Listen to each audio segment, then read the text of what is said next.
না, আমরা এবার নগরবাসীর ঈদকে আরো সুন্দর করার জন্য অনেকগুলো উদ্যোগ গ্রহণ করেছি। তার মধ্যে অন্যতম হচ্ছে আমরা এবার একসাথে আমাদের তিনমৈত্রী সম্মেলন কেন্দ্রের পাশের যেই মাঠ আছে সেখানে লক্ষাধিক মানুষের জন্য ঈদের জামাতের আয়োজন করা হয়েছে।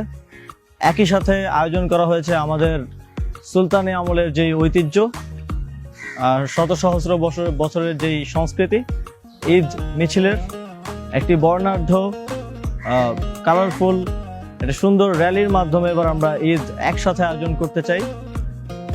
ঈদ মিছিল পরবর্তী সময়ে ঈদ মিছিলে অংশগ্রহণকারী সকলকে আপ্যায়ন করা হবে আমাদের ঈদের যেই ঐতিহ্যগত খাবার আছে তা দিয়ে। একই সাথে তারপরে থাকবে ছোট্ট একটি সাংস্কৃতিক অনুষ্ঠান।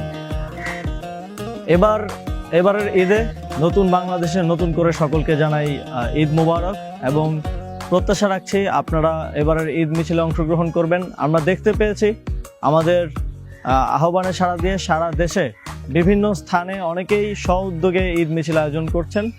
আপনি আপনার কাছাকাছি জায়গায় ঈদ মিছিলে অংশগ্রহণ করুন এবং আমাদের এই সহস্র বছরের সংস্কৃতিকে আবার রিভাইভ করতে আমাদেরকে সহযোগিতা করুন।